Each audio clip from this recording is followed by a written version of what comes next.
नमस्कार दोस्तों, स्वागत है आप सभी का हमारे YouTube चैनल आर के योजना पर।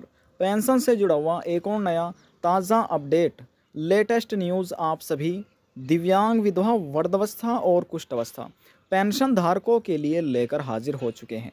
यदि आप भी इन सभी पेंशन में से किसी भी एक पेंशन का लाभ ले रहे हैं, आपकी पेंशन बनी हुई है, आज की यह जानकारी आपके लिए बहुत ही ज़्यादा महत्वपूर्ण है। जैसे कि आप नोटिफिकेशन में देख रहे हैं, पेंशन योजना खबर 2023। जी हाँ दोस्तों, 15 जनवरी से प्रारंभ होने जा रही है लाभार्थियों को पेंशन का लाभ मिलना। इन लाभार्थियों को दिए जाएंगे पेंशन के 3-3 हज़ार रुपये। इस वीडियो के माध्यम से आपको जानकारी दी जाएगी कि किन लाभार्थियों को 15 जनवरी से पेंशन का लाभ मिलना प्रारंभ हो रहा है और किन लाभार्थियों को पेंशन नहीं दी जाएगी। वीडियो की शुरुआत करने से पहले हमारा आपसे निवेदन है, यदि आप हमारे चैनल पर पहली बार आएँ तो चैनल को सब्सक्राइब कर लीजिएगा। साथ ही दोस्तों, बेल आइकन के बटन को प्रेस करना ना भूलें, ताकि जो हमारी वीडियो का नोटिफिकेशन है वह सबसे पहले आपको प्राप्त हो और आप सबसे पहले ही उसका लाभ उठा सके। चलिए दोस्तों, वीडियो की शुरुआत कर लेते हैं और आपको बताते हैं कि किन लाभार्थियों को पेंशन का लाभ दिया जाएगा और किन को नहीं दिया जाएगा, और जिनको नहीं दिया जाएगा तो इसके पीछे क्या कारण है। मुख्यमंत्री योगी आदित्यनाथ की सरकार की तरफ से उत्तर प्रदेश राज्य में सभी दिव्यांग पेंशन योजना के माध्यम से पेंशन धारकों को 1,000 रुपये प्रति महीना पेंशन दी जाती है। विधवा महिलाओं को भी 1,000 रुपये प्रति महीना पेंशन दी जाती है, और जो वृद्धावस्था पेंशन धारक है, ओल्ड एज पेंशन का लाभ ले रहे हैं, उन्हें भी 1,000 रुपये प्रति महीना पेंशन दी जाती है। लेकिन दोस्तों, ये पेंशन राशि हर महीने दी जाती है, लेकिन बैंक खाते में ट्रांसफर सरकार द्वारा नहीं की जाती। अब कैसे? देखिए दोस्तों, वृद्धावस्था पेंशन धारक, दिव्यांग पेंशन धारक और विधवा पेंशन धारक, ये वे 3 ऐसे पेंशन धारक हैं जिन्हें 3 महीने के बाद चौथे महीने में सरकार पेंशन राशि ट्रांसफर करती है। तो आप सीधे कह सकते हैं 1,000 रुपये प्रति महीना के हिसाब से जो 3 महीने की पेंशन राशि वह सीधे 3,000 रुपये हो जाती है। यह 3,000 रुपये सरकार 3 महीने के बाद चौथे महीने में पेंशन राशि ट्रांसफर करती है। अब उत्तर प्रदेश राज्य के जितने भी दिव्यांग, विधवा, वृद्धावस्था पेंशन धारक हैं, तो इन सभी पेंशन धारकों को अभी तक अक्टूबर, जी हाँ दोस्तों, अक्टूबर, नवंबर और दिसंबर महीने की पेंशन नहीं दी गई। इन सभी पेंशन धारकों को अपनी पेंशन का बेसब्री से इंतजार बना हुआ है। दोस्तों, मीडिया रिपोर्ट से मिली जानकारी के अनुसार यह बताया जा रहा है कि सरकार 15 जनवरी, ध्यान से समझिएगा, 15 जनवरी 2023 से सरकार पेंशन को ट्रांसफर करना प्रारंभ कर सकती है। अब जैसे ये 15 जनवरी से सरकार पेंशन ट्रांसफर करना प्रारंभ कर रही है, तो यह पेंशन राशि आपको पूरे महीने तक दी जाएगी, जब तक उत्तर प्रदेश के जितने भी पेंशन धारक है सभी को लाभ नहीं मिल जाता। अब जैसे ये पेंशन राशि ट्रांसफर की जाती है, तो केवल और केवल उन्हीं पेंशन धारकों को लाभ दिया जाएगा जिन्होंने समय रहते हुए अपनी पेंशन का ई-केवाईसी करा लिया था। जी हाँ दोस्तों, ध्यान से समझते रहिएगा, ई-केवाईसी करा लिया था, और जिस भी बैंक, यानी कि जिस भी पेंशन धारक ने बैंक में आवश्यकता थी अपने बैंक को अपडेट कराने की, यानी कि अपने खाते को अपडेट कराने की, कैसे अपडेट करा सकते हैं? उन पेंशन धारकों को अपना आधार कार्ड जमा करना था। पहला डॉक्यूमेंट है आधार कार्ड, दूसरा है आपका मोबाइल नंबर, और जो तीसरा दस्तावेज है वह आपका पैन कार्ड है। जी हाँ दोस्तों, पैन कार्ड।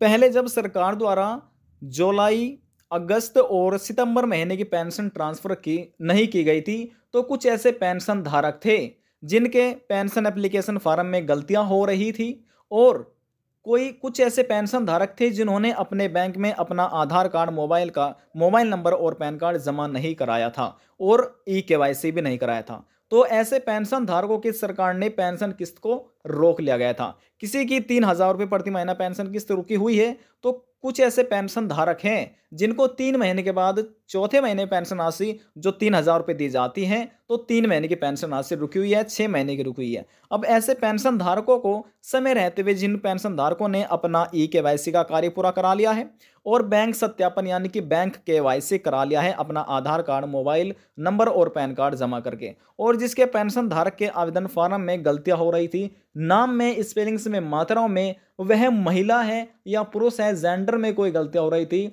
आपके अकाउंट नंबर में आईएफएससी कोड में, बैंक विवरण में कोई भी गलतियां हो रही थी, यदि समय रहते हुए पेंशन धारक ने अपनी वह गलतियों को संशोधन करा लिया था, करेक्शन करा लिया था अपनी पेंशन एप्लीकेशन फॉर्म में, तो ऐसे सभी पेंशन धारकों को सरकार अक्टूबर, नवंबर और दिसंबर महीने की 3,000 रुपये पेंशन राशि तो देगी ही, लेकिन जिस पेंशन धारकों को जुलाई, अगस्त और सितंबर महीने की पेंशन राशि नहीं मिली, तो यह भी पेंशन राशि सरकार लाभार्थियों के बैंक खाते में ट्रांसफर कर रही है। जी हाँ दोस्तों, यह लाभ अभी भी दिया जा रहा है। तो यदि आपके आवेदन फार्म में कोई गलतियां हो रही है तो आप नज़दीकी सीएससी सेंटर पर जाकर अपनी पेंशन का ई-केवाईसी करा सकते हैं अपने आधार कार्ड के माध्यम से। लेकिन दोस्तों, जो आपका बैंक सत्यापन है, बैंक केवाईसी है, तो डॉक्यूमेंट आपको जमा कराने हैं, फोटो स्टेट अपने बैंक में आप जमा करा दीजिए, आपका बैंक केवाईसी पूरा हो जाएगा।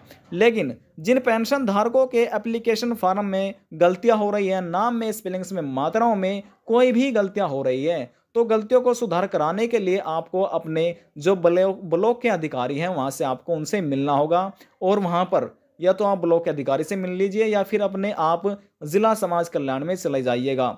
उत्तर प्रदेश में जितने भी यानी कि टोटल कुछ 75 जिले हैं, सभी का समाज कल्याण अलग अलग है, सभी में अधिकारी बैठे हुए हैं। इन 75 जिलों में से आप जिस भी जिले के पेंशन धारक हैं तो आपको अपने ज़िले में चले जाना है, यानी कि ज़िला समाज कल्याण चले जाना है, और वहाँ पर जाकर आपको अपना क्या डॉक्यूमेंट ले जाना है। पहले आपका आधार कार्ड आपको ले जाना है, पहला है आपका आधार कार्ड, जो दूसरा डॉक्यूमेंट है वह आपका है मोबाइल नंबर, और जो तीसरा डॉक्यूमेंट है वह आपका बैंक की पासबुक का फ्रंट पेज आपको लेकर चले जाना है, इन सभी दस्तावेजों को। और वहां पर जाकर जो भी अधिकारी हैं वहां पर आपको जमा कर देने हैं, उनको गलतियां भी बतानी है कि सर हमारी पेंशन नहीं आ रही है, इतना समय हो चुका है, तो आप हमारी गलतियां चेक कर लीजिए और ये दस्तावेज हैं आप इनको जमा कर लीजिएगा। जैसे ही आप ये कार्य पूरा कर लेते हैं, पूरे होने के बाद तो दोस्तों आपको भी यह लाभ मिल जाएगा, यानी कि रुकी यदि आपकी पेंशन है वह तो आपको दी ही जाएगी, लेकिन अक्टूबर, नवंबर और दिसंबर महीने की ये पेंशन राशि भी आपको दे दी जाएगी। आज की जानकारी में बस इतना ही। यदि आपको हमारी जानकारी पसंद आई तो वीडियो को जरूर लाइक कर दीजिएगा, और यदि जानकारी को लेकर मन में कोई सवाल है, कोई डाउट है, पूछना चाहते हैं, नीचे कमेंट बॉक्स में जाकर पूछ सकते हैं, सभी सवालों का जवाब आपको दे दिया जाएगा। लास्ट में निवेदन यही करेंगे, चैनल को सब्सक्राइब और साथ ही बेल आइकन के बटन को प्रेस करना ना भूलें। अब हम आपसे मिलते हैं नेक्स्ट वीडियो में एक और नई जानकारी के साथ। जब तक के लिए जय हिंद, जय भारत।